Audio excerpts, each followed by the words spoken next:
여러분 안녕하십니까, 홍민기 목사입니다. 안녕하세요. 개그우먼 정지민입니다. 지민 씨, 음악 좋아하세요? 너무 좋아하죠. 아마 근데 음악 싫어하시는 분들은 없을 것 같은데. 맞아요. 네. 이렇게 예술 분야에서도 보면 이제 막 좋아하는 네. 그 그림이 없는 사람은 있는데 좋아하는 노래가 없는 사람은 없어. 그렇죠, 그렇죠. 노래는 뭐 그냥 노래 하나가 아니라 거기에 시간과 추억이 있잖아요. 어쩌면 노래 한 곡이 나를 대신 표현해준다고 해도 과언이 아닌 것 같아요. 맞습니다. 네. 네, 아무것도 위로가 되지 않을 때 찬양 한 곡이 이제 우리의 마음을 이렇게 탁 이렇게 해주는 그런 건데요. 자, 음악은 위대합니다. 이 시간 우리 공감 창고도 그런 음악처럼 여러분과 함께하는 그런 추억의 시간이 됐으면 좋겠습니다. 네, 오늘 함께 해주실 분들부터 소개해드리도록 하겠습니다. 장로의 신학대학교 이상옥 교수님, 그리고 숭실사이버대학교 이호선 교수님 두 분 모셨습니다. 안녕하세요. 안녕하세요. 반갑습니다.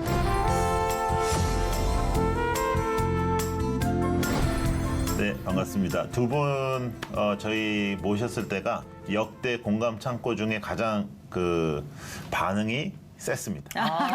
역시. 네. 고맙습니다. 네. 두 분은 원래 좀 아시는 사이신가요? 둘 다 인물이 좋잖아요. 그렇죠. 인물 출중하시죠. 좋은 사람들은 뭐 금방 서로를 알아보고요.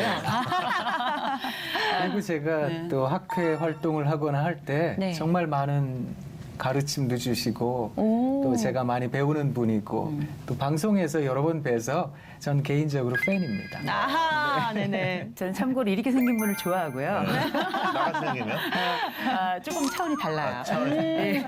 이렇게 결이 사랑하고 달라요? 존경하고 이런 아, 의미로. 예, 그리고 또 제가 장신대 학생으로 있을 때 그때 교수님이시기도 하셨어요. 예, 그래서 저로서는 이제 은사님이기도 하시고 또 함께 연구하는 공동 연구자이기도 하고 또 제가 존경하는 현장에서 목회 상담가로서도 최고의 존경을 받고 계신 분이라 저로서는 뭐 이 3대 기쁨을 충만하게 하시는 그런 분이라고 볼 수 있습니다. 이게 뭐 저는 개인적으로 잘못된 정보이긴 하지만 굳이 수정하고 싶지는 않은데요. 너무 좋은 얘기 해주셔서 전 정말 과찬인 것 같고 예. 제가 늘 존경하고 또 많이 배우고 싶은 그런 예. 분이십니다. 아니, 더 이상은 진짜 못 보겠습니다. 네. 더 이상 못 들어먹겠으니까요. 우리 이상옥 교수님의 짧은 강의부터 빨리 듣겠습니다. 네.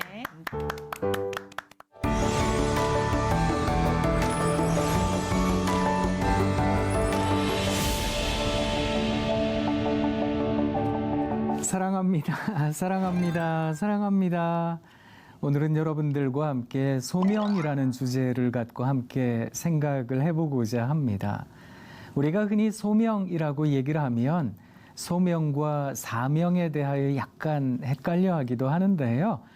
사실은 그 소명과 사명을 통칭해서 소명이라고 부르고 그렇게 하긴 한답니다. 다만 조금 구분을 하자면 소명이라고 하는 것은 하나님께로부터 부르심을 받는 것이고 그 부르심에 대한 응답으로서 하나님 앞에서 제가 이러한 일들을 하겠습니다 라고 생각하는 것, 그것을 사명이라고 이야기를 하는데요.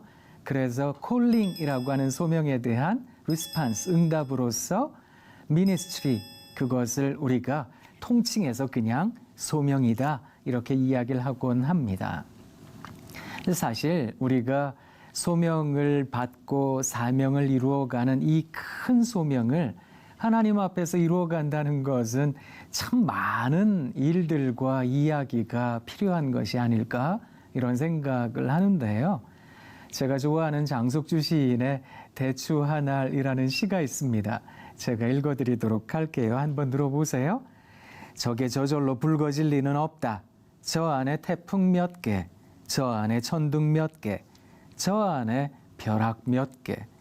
적에 저 혼자 둥그러질 리는 없다. 저 안에 무설이 내리는 몇 밤, 저 안에 땡볕 두어 달, 저 안에 초승달 몇 날이 들어서서 둥글게 만들어지는 것일 게다. 대추야, 너는 세상과 통하였구나. 어떠세요? 시가 좋지요? 아주 작은 대추 한 알이긴 하지만 이 한 알이 영그러지기까지는 여러 가지 이야기가 있고 여러 가지 순간이 경험되어져야 된다. 시인이 지금 그걸 말하고 있는 겁니다. 뭐 대추 한 알도 그러한데 사람이야 말해 못하겠습니까? 아이 하나를 키우려면 마을 전체가 함께 매달려야 된다. 이런 이야기를 하기도 하는데요. 사람이 성장하고 발전한다라고 하는 것 역시 참 많은 이야기, 참 많은 사연과 경험들이 누적되고 쌓여야 가능해지는 게 아닐까 그런 생각을 합니다. 그러니 우리가 하나님께로부터 받은 사명, 그 사명에 대하여 탐색하고 또 그 사명에 대하여 반응하고 내 자신에게는 어떤 사명에 대한 분명한 길을 잡을 수 있을까? 우리 하나님께서 나를 부르셨다면 그 부르심에 대한 응답으로 나는 어떤 일을 할 수 있을까? 이것을 생각한다는 거요. 이건 참 쉽지 않은 일이다. 이런 생각을 합니다. 어쩌면 길고 긴 여정이 필요한 것은 아닐까? 그런 생각을 하곤 하는데요. 우리가 하나님께로부터 받은 사명이 무엇인지를 알기 위해서는 여러 가지 깊은 내면의 탐색이 있어야 되겠고 또 하나님 앞에서 나 자신이 어떤 존재인지를 분명하게 인식하는 그런 시간도 필요한 것이 아닐까 이런 생각을 합니다.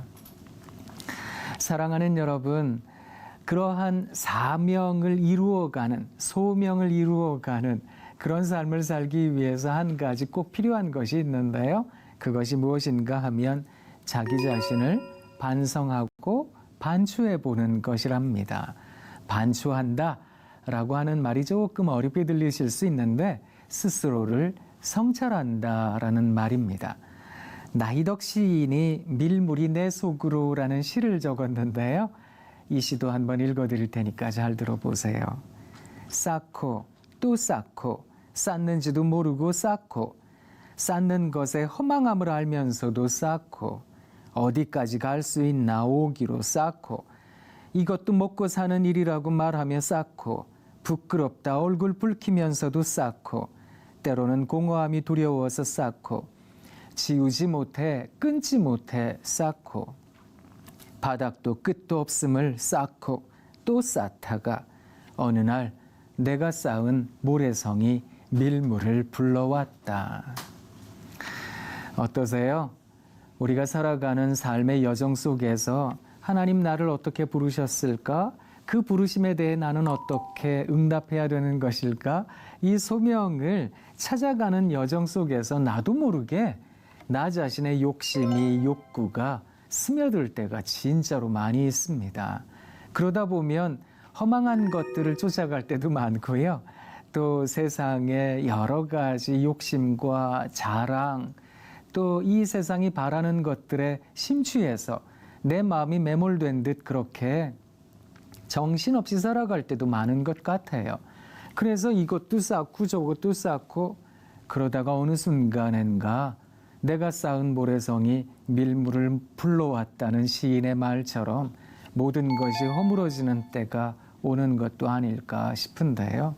그 전에 과연 내 안에 담긴 하나님의 콜링, 부르심이 무엇일까? 나는 어떻게 내 삶의 경험, 내 성격과 기질을 갖고 그 부르심에 응답해야 되는 것일까? 그것을 날마다 성찰하고 또 한 번 더 찾아내고 그렇게 살아야 되는 것이 아닐까 그런 생각을 합니다. 사실 소명이라고 하는 것을 단 한 번에 걸쳐서 완성되고 그것을 수정 없이 끌고 가는 것이라고 생각하신다면 큰 오산인데요.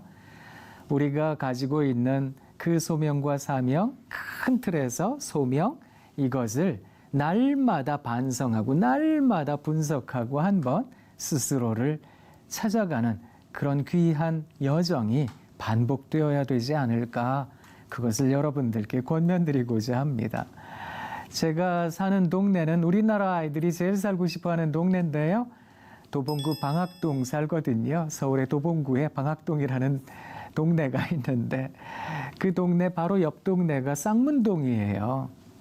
거기에 가면 함석헌 선생님의 기념관이 있거든요. 거기에 이렇게 시가 걸려 있는데 그 시 가운데 하나가 마음에 붙이는 노래입니다. 제가 이 시를 마지막으로 읽어드릴 테니까요. 우리 마음속에 어떤 다짐을 해야 할까 한번 생각해 보시면 좋겠습니다. 세상이 거친 바다라도 그 위에 비치는 별이 떠 있느니라. 까불리는 조각배 같은 내 마음아 너는 거기서도 눈 떠 바라보기를 잊지 마라. 역사가 썩어진 흙탕이라도 그 밑에 기름진 맛이 들었느니라. 뒹구는 한떨기 꽃 같은 내 마음아 너는 거기서도 뿌리박길 잊지 마라. 인생이 가시밭길이라도 그 속에 은은한 구석이 있느니라. 쫓겨가는 참새 같은 내 마음아 너는 거기서도 사랑의 보금자리 짓기를 잊지 마라. 삶이 봄풀의 꿈이라도 그 끝에 맑은 구슬이 맺히나니라. 지나가는 나비 같은 내 마음아 너는 거기서도 영원의 향기 마시기를 잊지 마라. 그렇지요? 삶이라고 하는 것은 때에 따라서 부지불식간에 내가 원하든 원치 않든 어떤 좋지 못한 일들을 경험하기도 하고 예상치 못했던 일들 속에 마음 무너지는 날도 있을 겁니다. 그런데 그때에도 사랑하는 여러분, 하나님께서 여러분들에게 주신 소명과 또 나의 인생의 여정 속에 하나님께서 담궈두신 그 귀한 사명의 근거들을 보물찾기 하듯 날마다 찾아보면 얼마나 좋을까요? 그리고 마음속에 언제나 봄날은 온다는 거, 우리 하나님이 우리 모두를 잘해 주실 거라는 거, 그거 잊지 않으면 참 좋겠습니다. 여러분 사랑합니다. 사랑합니다. 사랑합니다. 고맙습니다.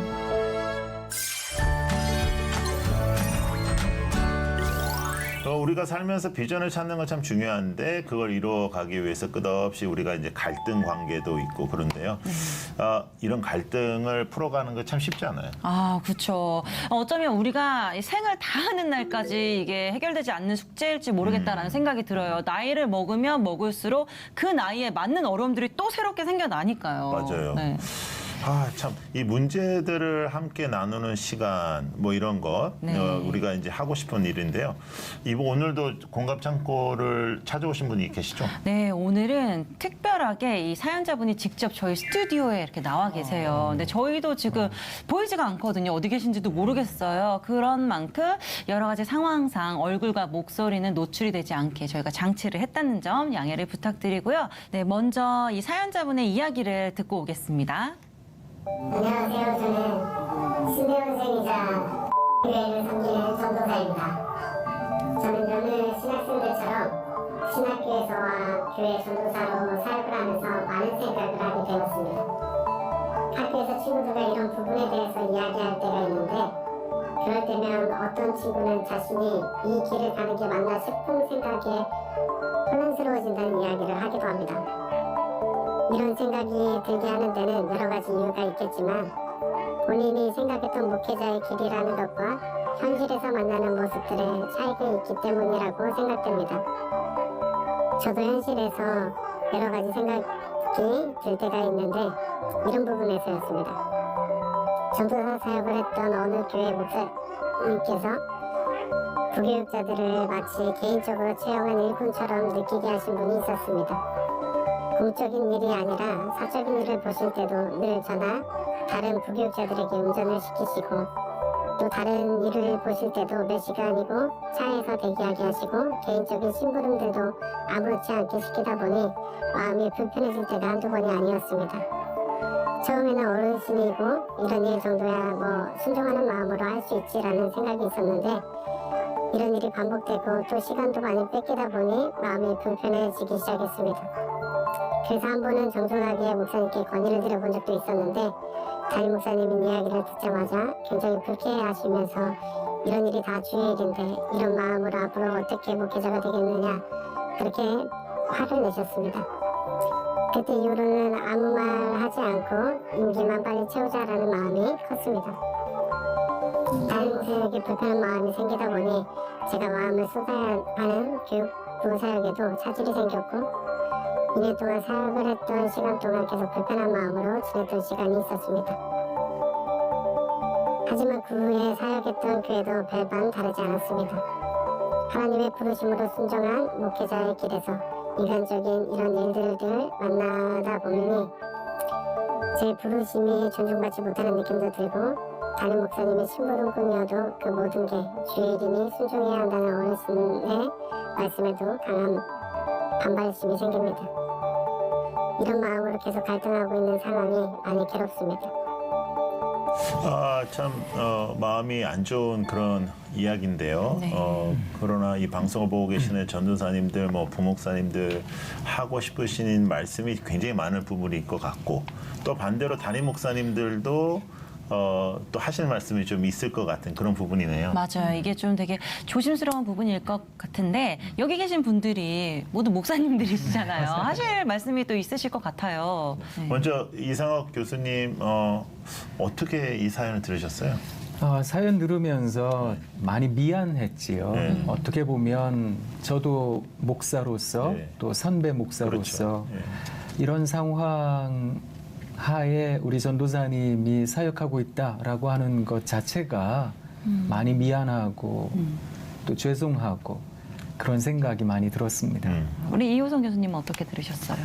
안타까운 일이기도 하지만 이거는 어떤 개개인의 문제가 아니라 교계 전반에 펼쳐져 있는 부조리에 관련된 이야기라는 생각이 좀 많이 들었고요.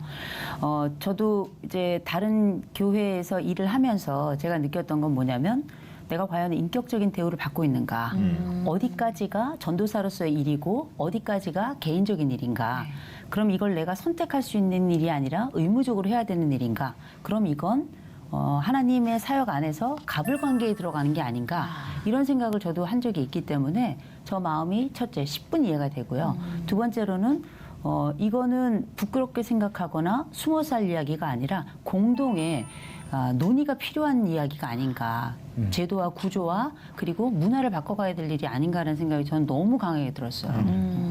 많은 고민이 담겨 있긴 한데 우리 이상학 교수님 생각에는 어떤 부분을 우리가 먼저 생각하면 제일 좋을 것 같은 그런 대안적인 부분에서 좀 네. 말씀해 주시면 좋을 것 같습니다. 우리 교수님께서 말씀해 주신 것처럼 사실은 기성세대가 가지고 있는 어떤 세계관 또 사람에 대하여 대하는 소통의 방식 이런 부분과 또 젊은 세대가 가지고 있는 소통의 방식과 세계관, 철학 이런 데 대한 서로 간에 상충되는 부분을 좀 조정해 나가는 것은 어떨까 예.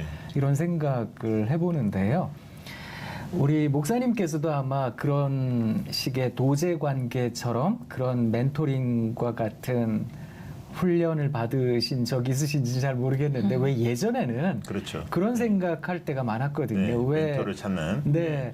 또 그 왜 예전에 무술 영화나 이런 거 보면 스승을 사부님을 찾죠. 네. 찾아가서 맞아요. 보면 늘 빨래하고 청소하고 나는 무술 배우러 그렇죠. 왔는데 이런 것만 시키나 이러고 네. 이제 제자 입장에서는 화가 날 일인데 스승의 입장에서는 또 어떤 계획이 있을 수도 있는 거거든요. 그 사람에 대한 인성을 평가할 수도 있고 또 이런 과정을 통해서 이 사람에게 어떤 무술을 가르칠 수 있을까 이것을 가늠할 수도 있을 일인데 이게 이제 스승만 가지고 있는 생각이라는 게 문제거든요. 맞아요. 이게 제자에게 잘 납득이 되고 설득이 될 수 있을 정도로 소통을 하면 괜찮을 텐데 네. 제자 입장에서는 굉장히 난처한 거죠. 나는 언제쯤 제대로 된 사역을 할 수 있을까? 내가 이거 하려고 신학을 공부했나?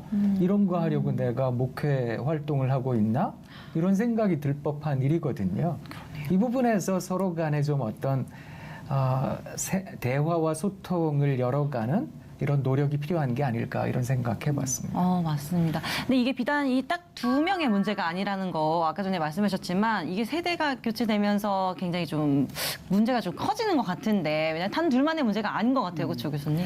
이거는 뭐 세대가 달라져서 생겨난 인식의 차이라고 저는 보지 않고요. 네네. 처음부터 이건 문제가 있었던 주제라고 저는 봐요. 이제는 말을 하고 우리가 흔히 말하는 합리와 이성과 거기에 따른 공정의 이야기를 얘기할 수 있는 세상이 된 게 전 너무 감사하다고 생각합니다. 그래서 이건 말씀하셨던 어떤 소통의 문제를 넘어서서 부조리를 개선할 수 있는 이제 목소리가 나오기 시작했다는 면에서 저는 굉장히 고무적이라고 보고요. 윗선에서 먼저 움직여야 되지 않겠는가 선도적으로 또 아래쪽 세대에서 불평과 부조리를 이야기할 때에도 윗세대가 알아먹게끔 이해할 수 있게끔 그런 설명을 하는 게 되게 또 중요하거든요. 그래서 말씀하셨던 교수님께서 말씀하신 이런 소통의 문제가 서로 알아듣는 말을 알아듣는 방식으로 나눌 수 있는 그런 기회를 갖는 게 저 중요하다고 맞아요. 봅니다. 제가 볼 때도 이제 저도 뭐 부교육자 생활도 했고 네. 또 이제 담임 목회도 오래 했지만 우리 함께 하다 보면 이렇게 사역을 하다 보면 자연히 이제 개인적인 일과 뭐 이게 구분이 안 될 때도 있어요. 그런데 제가 볼 때는 여느 때 어떤 관계였느냐가 중요해요. 아, 여느 때 네. 정말 진심으로 함께 마음을 나눌 수 있는 관계였고 서로의 아픔과 서로의 그런 즐거움을 나눌 수 있는 관계였으면 오히려 제가 부탁을 안 해도 그건 제가 하겠다. 뭐 좀 목사님 저희들한테도 그런 걸 나눠 주시라. 또 어려운 부분도 있으면 좀 얘기해 달라. 이렇게 관계가 되는데 네. 항상 지시를 하고 지시를 받는 입장이 돼버리면 네네. 그러면 이게 직장같이 돼버리거든요. 맞습니다. 근데 이제 직장같이 돼버리면 직장과 같이 좀 잘해주면 또 몰라. 교회는 또 임금이라든지 사실은 뭐 맞아요. 여러 네. 대우가 잘 안 되거든요. 네. 그러니까 이제 저희가 볼 때는 일방적으로 헌신이라는 이슈로만 이걸 다가갈 수는 없어요. 네. 그거는 제가 볼 때 우리 선배 목사님들이 이거 생각을 바꾸셔야 되고 또 이제 우리 후배들의 입장에서는 이걸 직장과 같이 또 바라보면 또 절대 안 되거든요. 이건 우리의 헌신의 장소이긴 분명한데 그래서 이제 이게 이제 계속 이제 공이 왔다 갔다 하는 것 같긴 합니다. 사연자분께 좀 몇 가지 물어보고 싶은 게 있는데 선배 목회자가 볼 때 요즘 젊은 목회자들은 이제 예전과 같지 않다는 그런 이야기들을 많이 이제 저희들한테도 하시거든요. 이 부분은 어떻게 생각하시는지? 이렇게 목사님께 들어봤는데요. 그 예전에는 부교육자들이 막 며칠씩 집에도 못 가고 이렇게 막 새벽까지 교회에 있다가 또 바로 새벽 예배 출근하고 그렇게 사역을 열심히 하셨다라는 말씀을 하셔요. 그런데 물론 그게 존경스럽기는 하지만 저의 입장에서는 조금 약간 가정이 안타깝다라는 좀 마음이 들거든요. 그래서 요즘 세대는 좀 생각이 많이 바뀐 것 같아요. 그래서 교회 사역도 물론 중요하지만 가정에 있는 부교육자들은 또 내 가정이 먼저 거기에서 사랑을 나눌 때 또 그게 흘러간다라고 생각합니다. 이렇게 직접 사연자분의 어떻게 보면 본인 이제 MZ세대에 있는 90년대생들이 온다고 하잖아요. 근데 이런 분위기를 알고 계시잖아요. 근데 이 사역자님의 이야기를 들으시니까 또 어떠세요? 그 왜 예전에 저희 아버님도 목사님이신데 옛날 목사님들은 왜 성경 가방을 들면 어디 목회자가 목사가 쟁기를 손에 들고 뒤를 돌아보느냐 이래가지고 집도 안 돌보시고 뭐 집이 뭐 어떻게 되든 그냥 교회 사역만 하시고 신방만 다니시고 이러셨거든요. 그러다 보면 집에 있는 이제 자녀 입장에서는 아버지인데 왜 저러고 사시나 그게 참 속상할 때가 많았는데 요 사이는 보면 우리 목사님들 또 전도사님들께서 가정에 대한 굉장한 관심을 많이 갖게 되신 것 같거든요. 네네. 또 그것이 얼만큼 중요한 것인지 잘 깨닫고 계시는 것 같아서 참 저는 개인적으로 기쁜데요. 네네. 이렇게 사회 트렌드가 바뀌어가다 보니까 아무래도 어른 목사님들 입장에서는 우리 젊은 세대가 열정이 부족하다. 뭐 시키는 거 있으면 다 해야 될 텐데 자기 건 이런 것도 챙기고 또 자기 가정의 이런 대소사도 챙기면서 교회 일은 잘 안 한다. 뭐 이런 얘기 되게 많이 하시거든요. 근데 사실 우리 젊은 세대 입장에서 생각해 보면 이게 공정치 못한 부분이다 보니까 일을 더 많이 한다면 초과 수당을 더 주시든지 어떤 또 다른 혜택을 주시든지 해야 될 텐데 네. 그냥 무조건 열정 페이만 뭐 강요하고 있다 보니까 이런 부분에서 젊은 세대가 가지고 있는 아픔이 분명히 있을 거다 이런 생각이 들거든요. 근데 지금 사연자 전도사님의 말씀을 들으면서 많이 눌려 있는 것을 느꼈어요. 그래서 제대로 자기가 가지고 있는 이야기를 하고 있는 것인지 아니면 이 속상함으로 그냥 끝나고 있는 것인지 전 그게 사실 좀 더 궁금하기도 한데요. 이런 사회 부조리적인 문제들 아까 우리 교수님께서 지적하셨던 것처럼 공정치 못한 부분에 있어서 분명히 자기 목소리를 내는 것도 필요하다 이런 생각도 들고요. 또 기성세대가 가지고 있는 그런 인식에서 사실은 좀 더 어떤 담임 목사님이나 위치에 있는 목사님들께서 내가 그동안 해왔던 이런 사역이 과연 바른 것이었을까?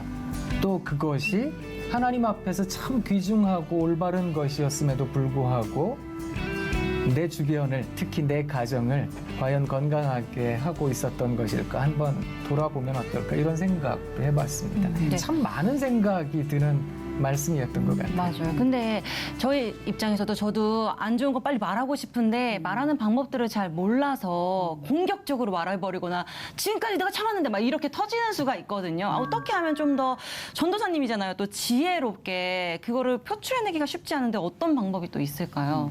사실 그 전도사님 말씀을 들으면서 제가 제일 먼저 느꼈던 건 뭐냐면 목소리가 되게 작았다는 거예요. 아, 네네. 왜 목소리가 내가 가지고 있는 불만의 크기보다 작을 수밖에 없을까? 그건 뭐냐면 이건 현실적인 한계가 분명히 있는 겁니다. 그리고 실제 정말 오늘 용기 내에서 나오셨는데 저희도 지금 얼굴을 모르잖아요. 네네. 그리고 누구도 모르게끔 장치를 해놓으신 건 저 너무 잘하셨다고 생각해요. 왜냐하면 그분이 가지고 있는 그 속에 드러내지 못하는 두려움이 있거든요. 근데 지금 상황이 그런 터라 사실 교회 현장만큼 보수적인 곳은 저는 없다고 생각합니다. 맨 마지막에 변하는 곳이 교육 현장하고 그 종교 현장이잖아요. 그런데 실제 이 자리에 나오실 때까지 정말 용기를 내셨을 것이다. 그런데 이건 한 개인의 목소리가 아니라 지금 젊은 목회자로 현장에 나오고 있는 대부분의 분들이 가지고 있는 공동의 목소리일 것이다. 그러나 그 목소리를 어떻게 내야 될 것인가에 대한 고민은 아마 지금 우리가 하고 있는 이 이야기가 무색할 정도로 어려운 주제라고 저는 생각을 해요.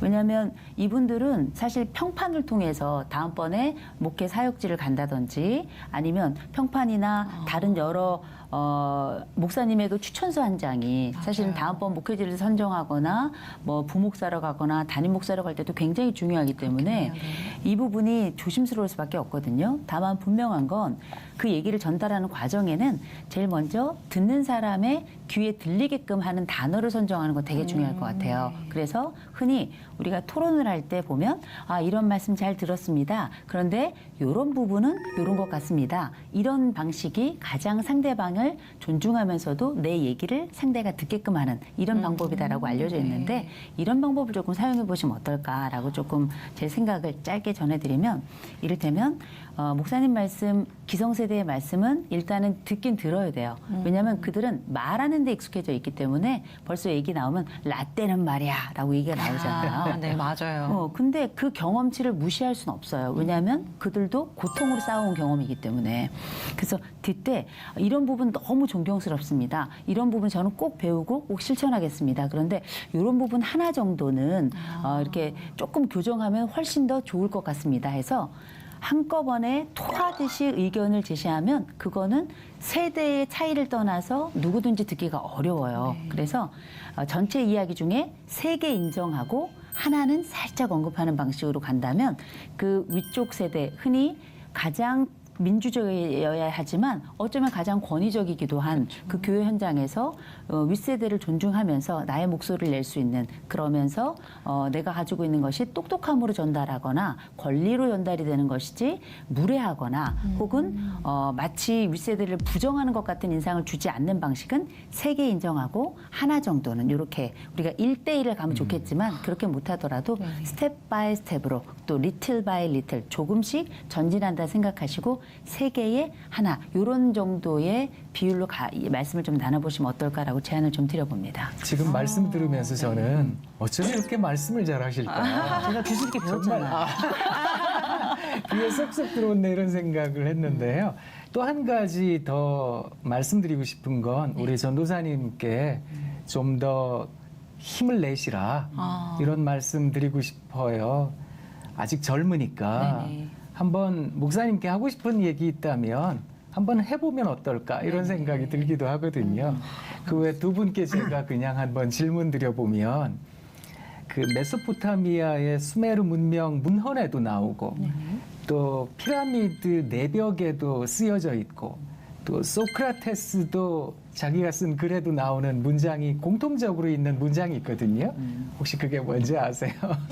원래 물어보지 마시고 그냥 나는 교수들이 이런 게 싫어. 우리 부끄럽게 하려고. 네. 네, 소크라테스 너 자신을 알라 이런 거 아닌가요? 네. 그게 뭔가 하면 요즘 젊은 것들은 버릇이 없어. 이런 말이거든요. 사실 시대마다 젊다라고 하는 것은 버릇 없어도 괜찮다. 저는 그렇게 생각하는데요. 시행착오에 대해 관대할 수 있는 연령이 있거든요. 근데 나이가 많이 들으면 왜 나이값 해야 된다 뭐 이런 얘기를 하기도 하는데 그 전에는 한번 뭐 목사님께 말씀드려 보기도 하고 어쩌면 이런 답변을 우리 홍 목사님 제일 좋아하시지 않을까 싶은데요. 진짜 아까 말씀하셨지만 다 그렇지는 않아요. 근데 정말 때로는 이 관례라는 이름으로 우리가 이렇게 변화되지 않는 일들이 우리 사회에 참 많이 있는데요. 교회 안에서 우리가 지켜나가야 할 것과 개선되어야 할 것들이 좀 구분이 필요해 보입니다. 그래서 지금 사연자분의 이야기가 아직 다 풀린 것 같지 않거든요. 그 작은 목소리를 조금 더 키워내기 위해서 조금 더 이야기를 들어볼게요. 네, 또 하나 제가 사역하면서 고민이 됐던 부분은 교육부 사역에 대해 존중받지 못한다는 느낌이었습니다. 사실 전임 목회자가 아니고 교육부 파트타임 전도사였을 때 그런 느낌을 가장 많이 받았는데요. 저는 교육부 예배 설교 시간에 말씀만 전하는 사람, 그 이상도 이하도 아닌 느낌이었고 학생들 신방하러 가게 되면 심할 때는 마치 제가 시간을 허비하고 학생들하고 놀러 간다는 그런 사람처럼 치부되기도 했었습니다. 교회에서 대청소가 있다거나 무거운 화분을 옮겨야 한다거나 그런 일이 갑자기 잡히면 저한테 함께 와서 청소나 화분 옮기는 일을 하라고 하십니다.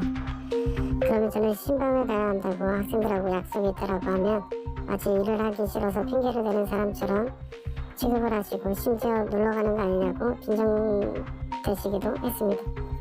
아이들하고의 약속은 미뤄도 되고 취소해도 된다는 건지 어떻게 그렇게 말씀하실 수 있는 건지 도대체 이해가 되지 않았고 그분들 마음에는 교육부 사역은 중요하지 않다는 생각이 저변에 깔려있는 게 아닌가라는 생각을 했습니다.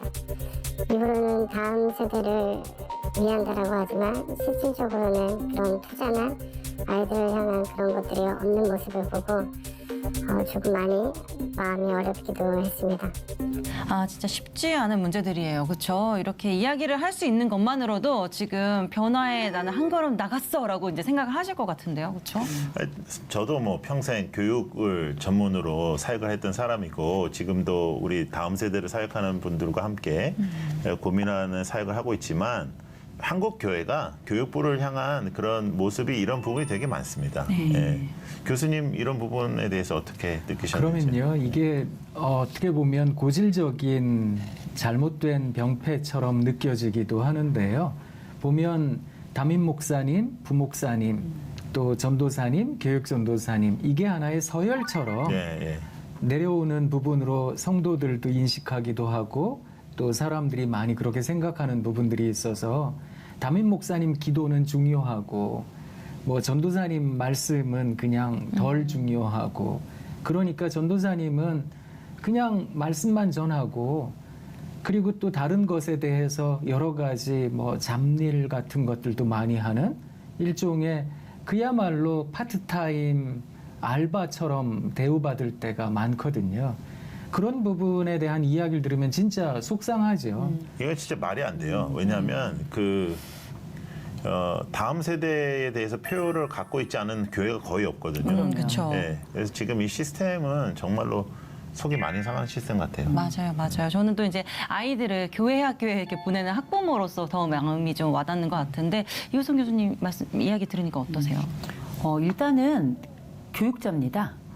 우리 그 전도사님들 파트타임 이런 거 상관없고요. 그럼요. 교육자고 동시에 목회자예요. 그러니까 기본적으로 이분들이 자기 정체성을 잃지 않았으면 좋겠어요. 네. 그리고 자기의 정체성이 분명해야 내가 어떤 역할을 할지도 선명해지는 거고 그리고 이 정체성이라고 하는 건 내가 혼자 주장해서 되는 게 아니고 교회가 이 사람들의 정체성에 굉장히 중요한 자리를 내어줘야 해요.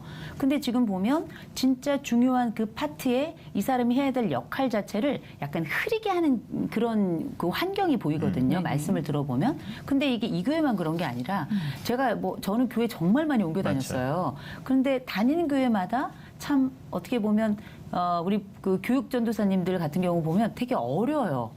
네. 애기들 같이 정말 젊은 그러나 너무 왕성하고 정말 헌신적이고 가슴에 불이 활활 타올라서 오는데 그렇죠. 네. 가서 보면 청소하고 있거든요. 근데 활활 타오르는 그 불로 청소를 해야 되겠나. 저는 그런 생각이 늘 빠짐없이 들었었어요. 근데 그 말씀을 하고 계신데 이분들이 가지고 있는 기본적인 우리가 직장에 다녀도 우리가 교회를 직장이라고 얘기하기 어려울 수 있겠습니다만 목회자들에게는 직장이기도 해요. 네네. 그러면 직장에 가면 우리가 흔히 job description이라는 게 있습니다. 이 사람이 해야 될 역할 분장이 있는 거야. 그래서 이 역할에 따라서 이 사람을 평가하기도 하고 이 역할에 따라서 이 사람은 자기 일을 한다 안 한다가 결정이 되는 거예요. 그런데 왜 교육전도사님들에게는 이 본연의 일, 그 이외의 것들까지 해야 되거나 혹은 우리가 어떤 일을 할 때는 우선순위가 있어서 시의성이 있고 그 중요성이라는 게 있잖아요. 어떨 때는 중요한 걸 해야 되고 어떨 때는 급한 걸 해야 될 텐데 제가 볼 때 대부분의 교회 일은 급한 일도 있겠습니다만 교육 현장에서 급한 일은 교육이에요. 그럼요. 그러면 시의성과 중요성이 일치하는 파트입니다. 그러면 그 이외의 일은 교회에서 하지 않아도 되도록 만들어줘야 돼요. 그리고 사실 그 다음 세대 사역에 가장 중요한 건 아이들과 같이 시간을 보내는 거, 그럼요. 같이 맞아요. 노는 건데 네. 당연히 놀러 가야죠. 놀러 가라고 얘기를 해야 돼요. 담임 목사님이 전사님 왜 여기 맞아요. 있냐? 전사님 왜 지금 이 일을 하냐? 지금 애들하고 놀아야지. 이렇게 돼야 되는데 참 이게 너무 안타까운 사연이고요. 사연자분은 지금 우리 교수님들 말씀 어떻게 들으셨는지 궁금합니다. 네, 그 교수님들의 말씀을 듣고 가슴이 조금 많이 뜨거웠는데요. 다음 세대를 이해하고 또 다음 세대의 목회자와 또 기성세대의 목회자분들의 그런 관계를 서로 이어주려고 하는 그런 말씀을 듣고 또 저부터도 일단 다시 한번 목사님께 그 세 개를 듣고 한 가지를 말해보려고 일단 먼저 발을 내딛어야 할 것 같아요. 저 먼저 자존감을 가지고 목사님께 나아갈 때 목사님도 그것을 다시 한번 열어주지 않을까라는 생각을 하게 되었습니다. 마음속에 사랑을 넣고 자신감을 갖고 간다면 막 싸우려고 드는 게 아니라 우리가 잘 되기 위해서 다음 세대 맞아요. 살리기 위해서 함께 가요, 목사님. 이런 부분만 고치면 더 잘할 수 있을 것 같은데요. 뭐 이렇게 약간 이제 개그맨의 그 긍정의 기운과 긍정의 말을 좀 나눠드릴게요. 이렇게 웃으면서 살살살 이렇게 가세요. 할 수 있잖아요. 아니 그리고 네. 이번에도 솔직히 담임 목사님하고 얘기해서 안 되면 네. 저희들한테 연락 주세요. 또 교회 소개할게요. 네. 아, 또 좋네요. 목사님들도요 좋은 사역자들을 찾는다고요. 네, 근데 그쵸, 그쵸. 목사님들은 찾는데 찾기가 어렵고 또 사역자들은 교회를 찾는데 찾기가 어렵거든요. 그러니까 또 함께 고민해 보면 또 좋은 길이 나올 수 있죠. 맞습니다. 근데 저는 이런 생각도 들어요. 조직의 문제도 있는데요. 본인도 잘해야 돼요. 아, 그럼요. 이게 사회생활이거든요, 결국은 이것도. 그래서 아부도 하세요. 아니, 아부하는 게 뭐 잘못된 건가요? 어른의 기분을 맞출 수 있으면 그 사람은 아이들의 기분도 맞출 수 있어요. 전 그렇게 생각해요. 그래서 부당하고 부조리한 것들은 개선해 나가거나 하나씩 점진적으로 고쳐 나가야 되겠지만 내가 적응을 해야 될 부분들도 분명히 있다는 거죠. 우리가 뜨겁고 젊다는 것 자체가 발끈할 수 있는 힘이기는 해요. 그러나 발끈하는 것으로만 끝나는 것이 아니라 이게 좋은 나름의 적응적인 방법을 통해서 함께 맞춰가는 발걸음이잖아요. 2인 3각, 7인 8각처럼 그렇게 맞춰가는 과정이라 때로는 내가 어떤 식으로 이걸 전달할까 이걸 좀 고민하셔야 되고 저 사람은 도대체 어떤 머리 구조이길래 저렇게 생각할까? 그럼 저 사람 머릿속에 들어가려면 어떤 과정이 필요할까라는 윗세대에 대한 공부도 좀 필요하지 않을까 싶습니다. 맞습니다. 저는 우리 목사님과 같은 그런 목사님이 많으시면 참 좋겠다. 맞아요. 신학교 선생으로서 이제 그런 생각을 하고 바람을 가져보는데요. 우리 전도사님께서 많은 어려움이 있겠지만 정말 좋은 목사님들이 또 많으실 거다. 그런 긍정적인 생각을 갖고 사역에 임해주시면 좋겠다 싶습니다. 사실 교회 학교 교육이 다음 세대 교육이 진짜 중요하다라고 교회들마다 그러면서 맞아요. 왜 교육 전도사님들에 대하여는 존중하지 않는지 이런 부분이 굉장히 모순되다 이런 생각이 드는데요. 특히 이 방송을 보고 계시는 우리 목사님들께서 우리 교육 전도사님들에 대해서 좀 더 처우나 또 대우나 또 이들이 가지고 있는 위치에 대한 보장을 좀 많이 좀 얘기해 주시고 그런 성도들의 생각도 좀 바꿔주시고 그렇게 많이 좀 이렇게 격려해 주실 수 있다면 얼마나 좋을까 이런 생각해 봤습니다. 사실은 이제 저는 이제 후배 목사님들 또 신학생들을 자주 만나는 편인데 최선을 다한다는 것이 무엇인가를 좀 고민하는 것이 좀 필요한데요. 사실상 우리 목사님들, 전사님들 뵐 때 또 교회라는 구조 속에서 또 쉽게 넘어가는 게 되게 많거든요. 직장 같으면 절대 안 되는 것들. 이제 제가 뭐 여러 가지 일들을 해봤는데 그런 장소면 절대 안 되는 것들 우리 목사님들 사실 넘어가는 거 되게 많습니다. 그래서 그런 부분도 좀 생각을 했으면 좋겠다라는 생각도 좀 들고 담임 목사님들은 정말 애써야 돼요. 지금은 지금 시대도 변화되었지만 네. 옳지 않은 부분들에 대해서 헌신이라는 걸로 이렇게 덮어온 시간이 너무 길거든요. 오늘 굉장히 실질적인 해답들을 잘 주시고 계시는데 마지막으로 그럼 교회 내 모든 구성원들이 좀 이게 둘만의 문제는 아닌 것 같아요. 좀 더 나은 공동체를 만들기 위해서는 또 어떤 노력들을 하면 좋을지 말씀해 주시면 좋을 것 같습니다. 우리가 사랑이라는 이름의 동아줄에 목을 매서 죽을 수는 없어요. 우리가 볼 때는 헌신이고 그를 사랑한다 말하지만 사실 그의 목을 조르고 있을 수도 있는 거거든요. 그래서 저는 사실 우리가 할 수만 있다면 우리 교육전도사님들, 부목사님들 월급을 대폭 올렸으면 좋겠고요. 네. 대폭 올렸으면 좋겠고요. 근데 이제 우리 한국 교회가 거의 다 미자립이거든요. 그러니까요. 그게 어려워요. 그것도 또 한 가지가 어렵고 아까 우리 잡 디스크립션 네. 말씀하셨잖아요. 네네. 그래서 어려워요. 교회가 다 크고 조직이 확실하면 잡 디스크립션대로 하면 되는데 대체적으로 어려우니까. 그냥 교회가 작으니까 이것저것 다 해야 되는 거죠. 그렇죠. 네. 멀티가 돼야 되는 거죠. 네. 그런데 월급은 제한돼 있고. 아주 적고 그쵸. 제한 정도가 아니라 아주 그러니까요. 적고 그리고 생활이 안 되고 저는 이 말씀을 좀 드리고 싶어요. 그럼에도 불구하고 저는 그 심수봉 씨의 백만송이 장미란 노래를 좋아합니다. 근데 그게 원래는 한 여자를 사랑하는 화가의 이야기가 원래 이야기지만 이거를 심수봉 씨가 자기만의 신앙 고백으로 내놔요. 우리에겐 신이 우리에게 백만송이 꽃을 피우고 오라는 사명을 줬다는 겁니다. 그게 우리가 처음 신학을 공부하고 하나님 앞에 헌신하고 내가 하나님과 했던 그 마음의 약속이었거든요. 이 약속은 환경이 변하더라도 이 약속만큼은 변치 않아요. 이건 먼저 꼭 잊지 않아야 되고 그러니 우리가 어떤 조직이나 사람에게 실망할 수 있지만 하나님께 실망할 수는 없다는 거 이거 먼저 꼭 말씀드리고 싶고요. 두 번째로는 우리가 이게 또 사회생활이기도 합니다. 동시에 사회생활이라서 내가 가지고 있는 한계를 얘기할 필요가 있어요. 사회생활은 다 하는 것이 아니라 내가 할 수 있는 것과 할 수 없는 것 사이 경계를 내가 정한다는 게 되게 중요한 겁니다.